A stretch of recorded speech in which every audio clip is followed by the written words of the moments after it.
भाऊ मला काहीतरी ना स्कॅम वाटतं नाही का? कारण बघा ना 4 चाकीला आहे ना 5 वर्ष पुढं वॉरंटी देत नाही बरोबर? आणि इमान तर आहे फार जुनं आहे. 10-11 वर्षाचं इमान आहे आणि प्लस डबल इंजिन आहे.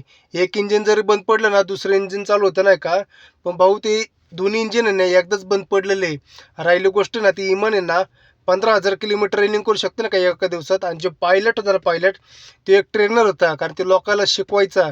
ते कारण त्यांनी 9,000 रनिंग क्रॉस केलेलं आहे. मला याच्यात काहीतरी घोळ वाटतोय नाही का? आणि मी जे काल तुम्हाला आकडा सांगितला होता ना, की 242 ठीक आहे, त्यातलं एक जिवंत आहे. आणि ज्या हॉस्टेलमध्ये जे हॉस्टेल कॉलेज आहे ना का मेडिकल कॉलेज, तिथे एक हॉस्टेल आहे कॅन्टीन. त्याच्यावरती इमान जे कोसळलंय ना, तिथं आहे ना मला वाटतंय ना 50 वरतीच्या वरती न्यूज आहे बरं का.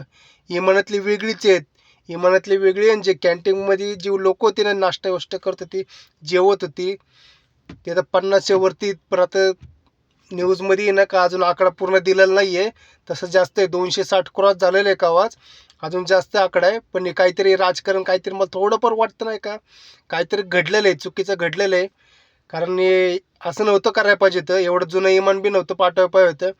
आणि प्लस आपल्या भारतात बी भारतात म्हणतो आपल्या महाराष्ट्रात बी नाही का सरकारने जरा ध्यान द्यायला पाहिजे नाही का. आपले 10 वर्षाचे जेवढे आहेत रेल्वे म्हणा, इष्टा म्हणा, हे म्हणा, ते सगळं बंद करायला पाहिजे नाही का. जे जुन्या गाड्या आहेत ना, ते खरंच बंद करायला पाहिजे.